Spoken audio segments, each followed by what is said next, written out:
Would you believe it if I told you a judge sitting for a murder trial of a man who beat a child to death decides to go on social media, scrolling, shopping, looking at gifts, not once, not twice, not even 3 times, basically the entire damn time. Put up the picture.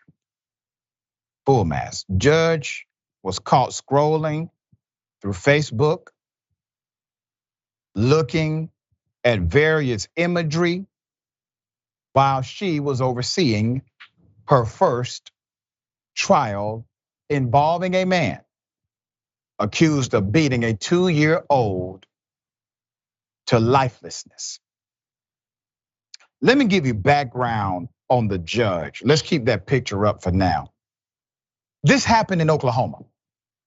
So this Oklahoma judge was overseeing a trial for a man accused of beating his girlfriend's son to death. That's already horrific, right?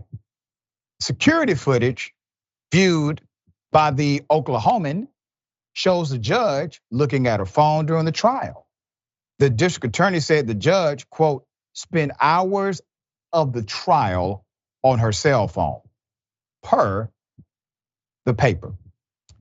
Judge Traci Soderstrom, a new judge elected in November, oversaw a brutal murder trial that began last month. The case involved 32-year-old Khristian Tyler Martzall, who was accused of beating his then girlfriend's 2-year-old son, Braxton Danker, to death. According to the local paper, this was the judge's first case. She began the trial by instructing the jury members to turn off all electronic devices, a common courtroom protocol, so that they could concentrate on the evidence without interruption, end quote. The Oklahoman reported. Soon, the judge proceeded to check her phone. Footage from a ceiling security camera pointed above the judge's bench showed the judge repeatedly checking her device. According to the Oklahoman newspaper, the judge used her phone throughout jury selection, opening statements, and witness testimony. That's everything. That's all of it. At one point, the judge checked her cell phone during a tearful testimony from the victim's mother, Judith Danker. The footage also shows the judge checking Facebook and once again, searching and sending a gift. Courtroom etiquette, let's talk about it. The DA, Adam Panter, said, and I quote, "It is both shocking and disappointing. Jurors are banned from using cell phones in the courtroom during trials because we expect them to give their full time and attention to the evidence being presented. I would expect and hope the court would hold itself to the same standard required of the jurors, regardless of the type of case." Panter, who reviewed the footage after receiving a tip from a courthouse employee, told the paper that the judge, quote, spent hours of the trial on her cell phone, both texting and scrolling through social media. According to the Oklahoman, Soderstrom moved the position of the ceiling security camera on Monday.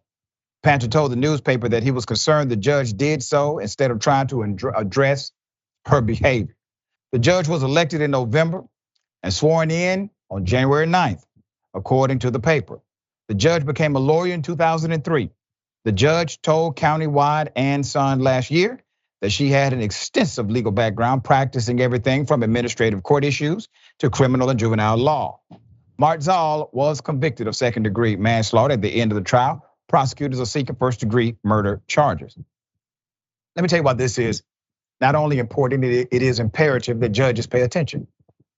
Because based on how they see a particular action from the prosecution or defense, somebody's right could be violated or rights could be violated, or there could be misconduct from the defense attorney or the prosecutor.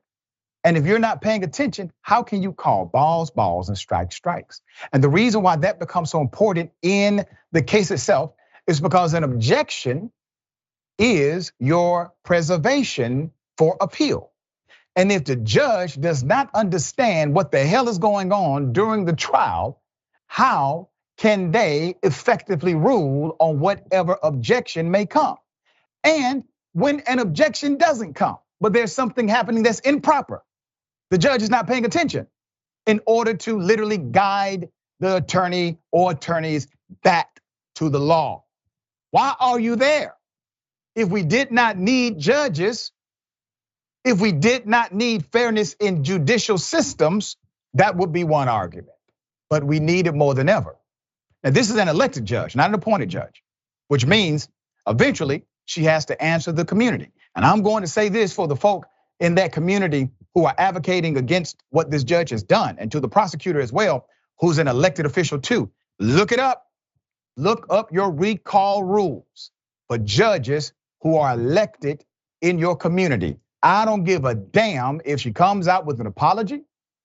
I don't care if she says what I did was wrong. You are too far into your career for this to be a one-off. And you did this on your first trial, the first one. You're that damn comfortable on day one with a murder trial of a baby that you decide to not pay attention during the entire. You need another career matter. You do not deserve to wear that black robe and sit over major crimes in that jurisdiction. All right, thoughts? Yeah, I agree. This person should not be a judge. I mean, I think that this is a really, really egregious offense, because also it throws the whole case, not just it throws the outcome of the case in doubt, right? Because if there's judicial misconduct, you can go appeal the whole thing. And so I think that this kind of behavior is horrible, right? And I agree with you wholeheartedly. I mean, I for my last book, I sat in court for 6 months, hearing different trials from mass shootings. And judges really care about people being on their phones in the courtroom. And pretty much every case I was in, anybody in the room would have gotten thrown out of the case. I mean, a lawyer would have been thrown out of the case. Me and the peanut gallery would have been thrown out of the case. And so in a way, you're not just doing this thing that is incredibly insensitive, you're also doing the very thing you're telling other people not to do, which is so horrible about this. There are also, I think you're right to say, here's somebody who is elected and not appointed. But there are a lot of people who are becoming judges way too early in their careers, and they're just there for some ideological reason, and they've got a lifetime appointment, and so they're not beholden to any kind of code. And so the question of kind of how judges should act is something we need to keep paying attention to. And I guess the last thing I'm thinking has nothing to do with this, but I was on a flight last week, and they didn't serve the drinks on the flight because all the flight attendants were in the back, because now you can get wireless on an airplane really easy. And so people are kind of addicted to phones also in our society right now. And I kept thinking, man, what if something happens on this flight? Because all the flight attendants, God love them, they have a terrible job, hard jobs right now, really hard jobs. But everybody's on their phone all the time. And so the question of who shouldn't be on their phone is also just a really complicated question right now. And I think we need many more rules on across the board. Yeah. All right. We shall see what happens with this judge and the local community that elected her.